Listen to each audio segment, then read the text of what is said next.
Hi guys, and welcome to 408 Beauty Academy. Today we are going to be learning about head shape or head form.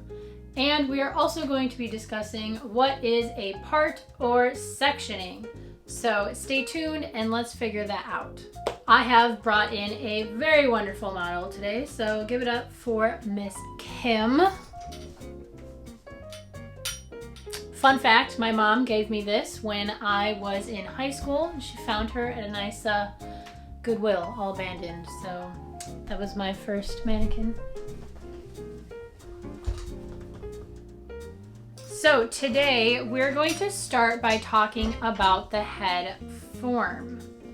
Let's loosen this up a little, shall we? Better? Yeah, that's better.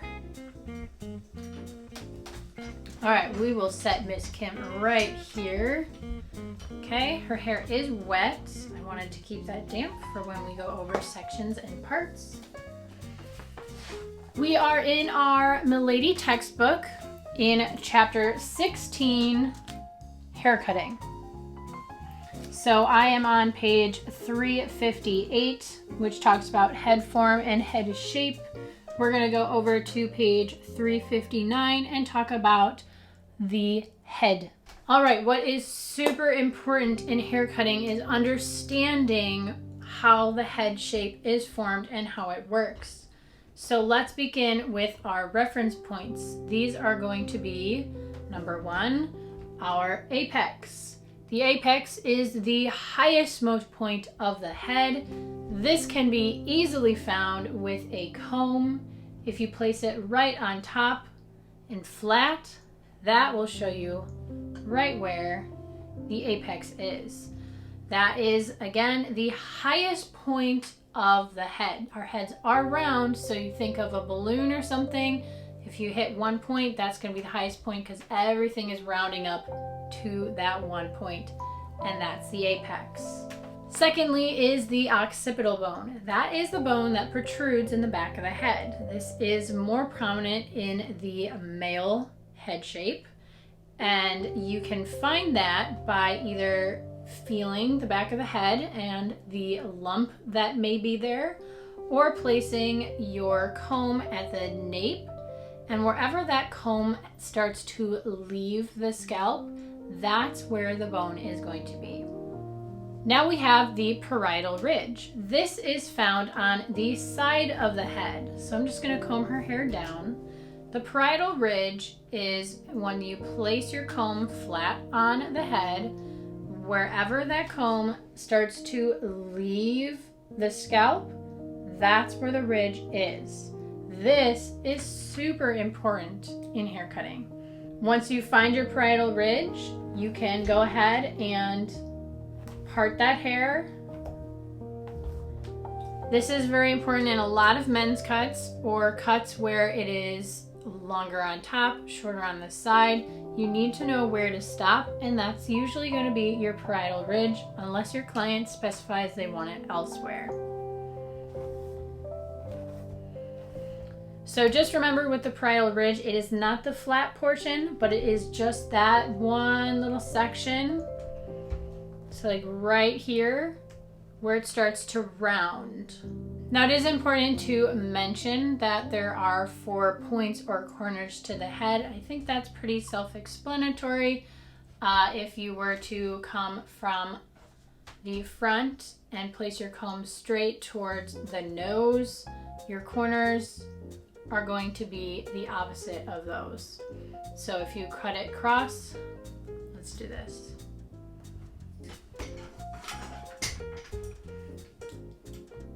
So if we come straight from the nose to the back, that would be a straight line, and we can have a straight line again from our apex, the highest point, the other way. And then your corners are the opposite sections from there. Does that make sense? Corner, corner, corner, corner. But we do need to know that a head is not square and it doesn't actually have corners. Oftentimes you end up cutting off the corners in your haircuts to create a more rounded and natural look.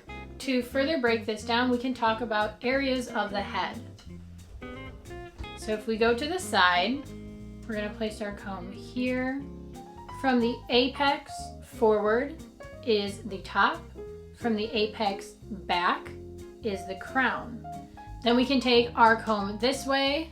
This is our side. Then we're going to take our comb to the parietal ridge. Keep that horizontal again. Again, this was the back, parietal ridge. This is the nape underneath the parietal ridge. Now moving on to page 362, we're going to be talking about part and sections. So we're going to break this down. And we're going to do it while we talk about it.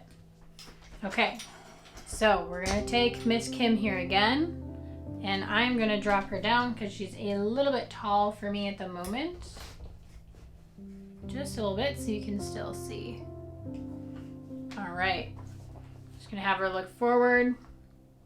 I'm going to look up and over. We're going to create the 4 sections that you are going to be using in cosmetology school all the time. The first thing we are going to do is brush the hair in the direction that we're going to be parting. This is super, super helpful. Okay, once you've done that, we're going to find her nose, come up, find that point. We're going to place our comb right at that point. I'm going to take my finger or my thumb and place it where I want the comb to go to. Now, you can do this quickly or slow. A little bit quicker is probably easier. Keeping your finger at this point for reference. I'll turn it to the side so you can see what I'm doing. Again, right from the nose, taking my thumb, placing it here, right where I want my comb to follow, because I know that will create a straight line. Then just go ahead and draw a line from where you began to where your thumb was. Then go ahead and brush the hair to the sides, and this should create the perfect middle part.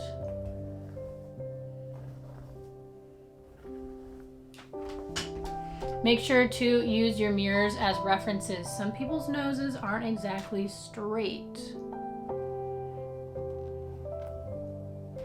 All right, once we have that, we're going to turn her around so you can see. I'm going to take my comb, place it where I left off, and I'm going to take my other hand. I'm going to kind of take my hand like this, like a little gun, bring the finger underneath the hair. Let's back up a little bit so you can see. So I'm bringing my finger underneath there, comb at where I left that part, and I'm going to travel down the head to where my finger is. Once I've reached my finger, I can use that hand to pull that hair apart. Now, this line that we created is the parting. And the hair on either side are the sections. So that's one section. Clip that out of the way. Now, the other partings that are going to be the most common for you are going from the apex to the back of the ear. Okay? So again, I'm going to take my finger underneath that hair right to the back of the ear. Take my comb, place it on the apex, follow it down to my finger, and grab that hair and pull it apart. Clip that out of the way. Then we can clip this one out of the way. The cleaner your sections, the cleaner your cuts are going to be, the cleaner your highlights are going to be, cleaner your braiding are going to be. Whatever you're doing, clean parts are super important. Okay, we'll do the same thing on the other side. Fingers underneath to the back of the ear. So you can see the ear there. My finger is going to go right there. Comb to the apex, and you can check on the other side to make sure your lines match up. And travel down to your finger. Grab that hair. Now this is really interesting, really important to know. When you are parting that and then you're pulling the hair apart, this is what I'm doing with my comb. The comb comes down to my finger and I'm grabbing the base of the comb with my finger. The comb is sitting right on top of my finger. It's like this.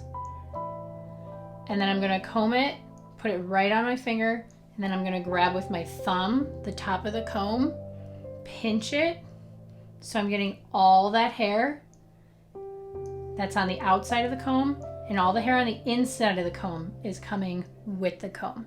And that's how you grab the right hair. Okay, so I'll do that again. Apex down to the back of the ear, grab and split. Brush that neatly and tightly into your clip, both sides. And that is the most common sectioning you are going to be using in school. So you have 4 sections and those parts that we just learned how to do. Okay, 2 in the back, 2 in the front. Now, when you begin, whether it's highlights or cutting, but we're in the cutting chapter, so we'll talk about hair cutting. When you take your section down and you make a new part, that part that you make creates a subsection. This is a subsection now, because I just created a new section from my section. This is my subsection.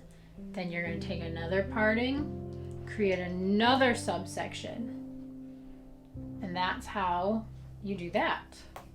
I hope that this was a helpful visual for you. If you learned something or if you have any questions, let me know in the comments down below. I am happy to answer those for you.